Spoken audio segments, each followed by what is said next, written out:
सध्याच्या सांगली, मिरज, कुपवाड महानगरपालिकेसंदर्भात आता सध्या म्हणजे काय होईल पुढे याचा जरासा अंदाज आढावा. आता आपण जर पाहिलं तर आपण आता पाहिलंच म्हणजे उमेदवारीवरनं जी रस्सीखेच चालू आहे, अजूनही रस्सीखेच चालू आहे, अजून एखाद दोन दिवस चालणार ही. हां. रुसवे फुगवे, बंडखोरी, इशारे, त्यानंतर पक्षांतर करतो वगैरे असं सगळे सगळे होणार. साहजिक आहे. अनेक वर्ष काही तयारी करत असतात. 5 वर्ष गेली तयारी करतायत, गेले काही दिवस लोक फिरतायत, काही माहितीपत्रक काढून छापलेली आहेत. सगळ्यांनी मला जो जो उमेदवारी फिक्स आहे म्हणून सांगितलेला आहे. आणि मग उमेदवारी नाही मिळाली की नाराजी नाट्य सगळं होणार आहे. पण पक्षांतर आणि हे जर सगळं पाहिलं तर ही अभूतपूर्व निवडणूक ठरेल असं मला वाटतंय. एकूण सगळी पक्षांतर आणि हे सगळं पाहिलं तर प्रत्येक वॉर्डामध्ये पक्षांतर होतील आणि प्रचंड राजकीय सगळीकडे खळबळ उडेल आणि सगळ्याच राजकीय पक्षाच्या नेत्यांची, सगळ्या कार्यकर्त्यांची, सगळ्या पदाधिकाऱ्यांची प्रचंड मोठी धावपळ होणार आहे यात शंका नाही. म्हणजे अनेकदा असं होतंय, आता अगदी ऐन क्षणाला झालेली एक हालचाल, बदल किंवा आपण घटना म्हणू, की राष्ट्रवादी काँग्रेस जी आहे अजितदादांचं, त्यांचं व्यवस्थित चाललं होतं. मिरजेमध्ये इद्रिसभाई नायकोडी आहेत, सांगलीत पद्माकर जगदाळे आहेत, माजी महापौर दिग्विजय सूर्यवंशी आहेत आणि मैनुद्दीन बागवान आहेत वगैरे, हे सगळे मिरजेत काम करत होते. आता अचानक त्याच्यामध्ये माजी खासदार संजय काका पाटील यांची एंट्री झालेली आहे. त्यामुळं आता संजय काका पाटील हे माजी खासदार आहेत, लक्षात घ्या. 10 वेळा सांगलीचे खासदार म्हणून त्यांनी काम केले आणि अतिशय प्रभावी असं त्यांचं व्यक्तिमत्व आहे.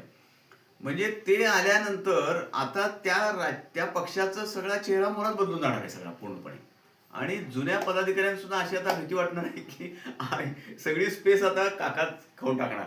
असं अनेक पक्षामध्ये घडू शकतं. जसं आता भारतीय जनता पक्षामध्ये सुद्धा 2-4 मोठे पदाधिकारी आल्यानंतर असं झालं ना, की जे मूळचे सगळे लोक होते ते कुठेतरी बाजूला कोपऱ्यात गेल्यासारखे झाले. आता प्रभाग क्रमांक 14 मध्ये सांगलीचा बालेकिल्ला समजला जाणारा हा प्रभाग क्रमांक 14 आहे. या प्रभाग क्रमांक 14 मध्ये कायम भाजप लीड तोडत आलेला आहे. तर या वर्षी या अशा राजकीय उलथापालथीमुळे काही त्याचा परिणाम होईल का असं वाटतंय का? एक असतं, एक लक्षात घ्या की उदासीनता ही मतदारांमध्ये अनेकदा येऊ शकते. इथला आतापर्यंतची सगळ्यात महत्वाची गोष्ट म्हणजे सांगायची, सांगली महापालिका क्षेत्रात साधारणपणे 3.5 लाख काहीतरी मतदान आहे वाटतं. त्या मतदानापैकी 27,000 मतदानाचा वॉर्ड हा आहे 14 नंबरचा. सगळ्यात मोठा वॉर्ड कुठला असेल तर 27,000 मतदान असलेला आहे. या वॉर्डावरचं जर तुमचं वर्चस्व असेल तर तुम्ही सांगलीमध्ये आमदार होऊ शकता, अशी परिस्थिती आहे. त्यामुळं ह्या 14 नंबर वॉर्डामध्ये भारतीय जनता पक्षाकडे उमेदवारी मागण्यासाठी रस्सीखेच चालू होती म्हणा किंवा चालू आहे अजून. संभाजीराव पवार, आमदार संभाजीराव पवार जनता पक्षातर्फे जेव्हा पहिल्यांदा इथं 85 साली नगरसेवक झाले, आमच्याच याच भागातनं नगरसेवक झाले, गाव भागातनंच झाले. इथंच त्यांची शेजारी तालीम आहे, केशवनाथ मंदिराच्या शेजारीच तालीम आहे त्यांची आणि त्यांचं ऑफिसही आमच्याच मारुती चौकातच आहे आप्पांचं. आप्पा 85 साली नगरसेवक झाले. 86 सालच्या पोटनिवडणुकीमध्ये काँग्रेसचा ऐतिहासिक पराभव करून ते इथून निवडून आले. अगदी 2,500-3,000 हजारच्या फरकानं फक्त निवडून आले ते.